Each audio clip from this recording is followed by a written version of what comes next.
Bine v-am regăsit la Ajut Eu! Să vedeți ce poveste avem astăzi. Ce poveste! Îi se spune Doamna cu roboții, pentru că roboții au ajutat-o pe Alina Hoară, o învățătoare din Sibiu, să-i facă pe copii să iubească materiile dificile, matematica, biologia.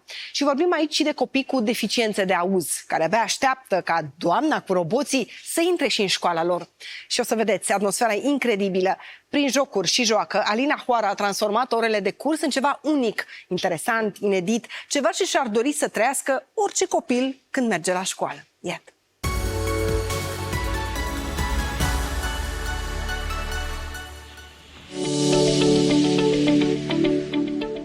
E una dintre zilele acelea obișnuite în care Alina Hoară colindă orașul încărcată cu tablete și piese de Lego. Sunt deja câțiva ani de când merge așa din școală în școală. Ultimul etaj.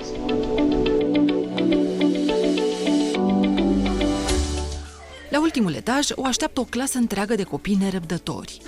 Ei sunt Drăguților! Și așa, în chiote de bucurie, începe cea mai iubită oră de azi și de oricând. Greu de spus dacă e o oră de joacă sau de robotică. Sunt de fapt amândouă. V-am promis că vă învăț să faceți o mașină care va merge pe aici prin sală și o să învățăm să construim trasee împreună. Învățăm să-i spunem robotului să urmeze un drum anume. Bine?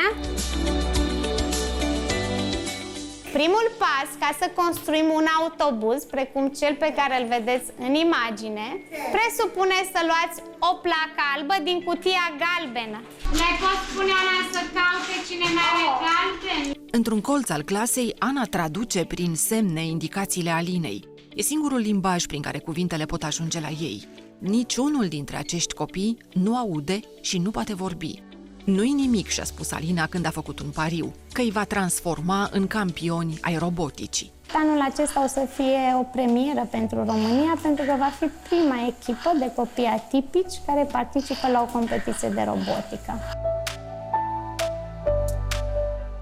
Provocarea nu e ușoară, dar ei sunt isteți și învață repede. Se ajută unii pe alții și nu-și iau o clipă ochii de la Ana. Marea, să spun așa, greutate cade pe Ana, pentru că ea trebuie să inventeze semne pentru senzori, pentru surse, pentru tot ceea ce conține kitul.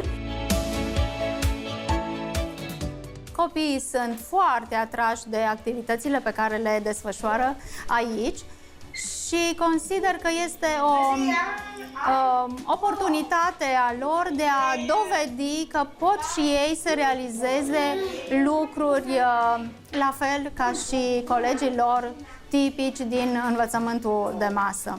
Ei chiar pot. Iată dovada. 3, 2, 1, start!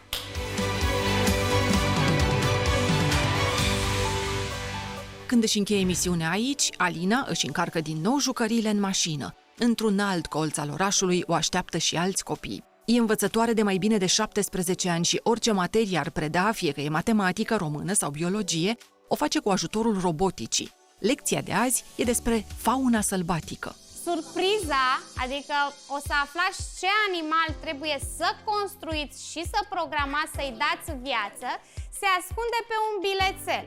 Bilețelul se ascunde în kitul vostru de robotică. Acest proiect cred că a pornit din liceu, chiar din gimnaziu, sfârșit de gimnaziu, când am prins acele calculatoare imense, ne învățau să ne creăm propriile noastre jocuri și m-a prins microul. În 2006, într-un curs din Bruxelles, a văzut prima oară cum poți transforma orice oră cu ajutorul roboticii și cum se transformă copiii în fața unei simple tăvi cu piese de Lego. A strâns bani și a cumpărat kituri pentru elevi. De atunci, nimeni nu se mai plictisește la orele ei. Delfinul arată așa, da? Așa va arăta delfinul vostru la final. Acum, ca să funcționeze, Elena, ce trebuie să facem noi acum? Să-l programăm. Să-l programăm. Să facă sunete. Să emită un sunet, să scoată sunete. Și ne indică sunetul 4. Start, emite un sunet. Și să ocolească. Start. Și vine înspre tine. Astfel, copiii învață nu doar noțiuni de biologie sau de informatică, își antrenează răbdarea, spiritul de echipă și comunicarea. Când noi îi băgăm până aici, el face ca un sunet de plăcere că mănâncă. Când eram mic, eram pasionat de Lego și îmi plăcea case, ceva platforme de mașini și așa mai departe. Și astăzi ce-ai reușit? Un leu. A programa înseamnă să-i spunem robotului ce să facă. A-ul, dacă apeși pe A, ce observi că face? Că se ridică. Se ridică și dacă apeși pe D, ce observi că face leuțul? Se așează din nou jos. Când nu își cară cele câteva kituri de robotică dintr-o școală în alta, Alina Hoară merge în satele din Sibiu și organizează ateliere de experimente de fizică sau chimie. Ori scrie proiecte pentru a atrage finanțări pentru elevi. Acum, de exemplu, se gândește cu ce bani va duce echipa de copii până la concursul de robotică din Ungaria anul viitor. Răspunsul poate fi simplu cât două cuvinte. Ajut eu!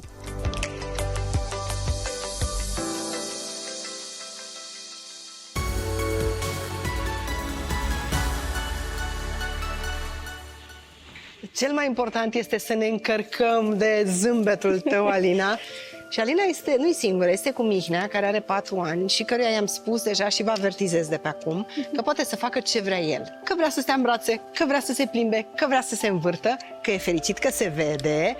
Pe el îl lăsăm în pace și vreau să-mi spui așa, în momentul în care îi vezi cum se schimbă și cum îi se schimbă lumea, ce simți?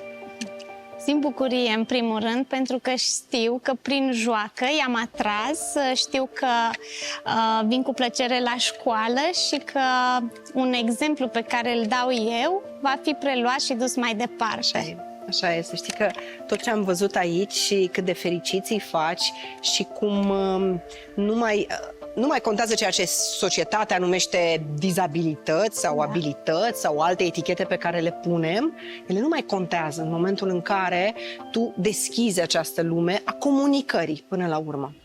Ai avut opreliști? Prima barieră mi-am pus-o eu, în primul rând. M-am gândit că nu o să fiu în stare să îi învăț pe acei copii robotică, prin simplu fapt că nu știam eu limbajul semnelor.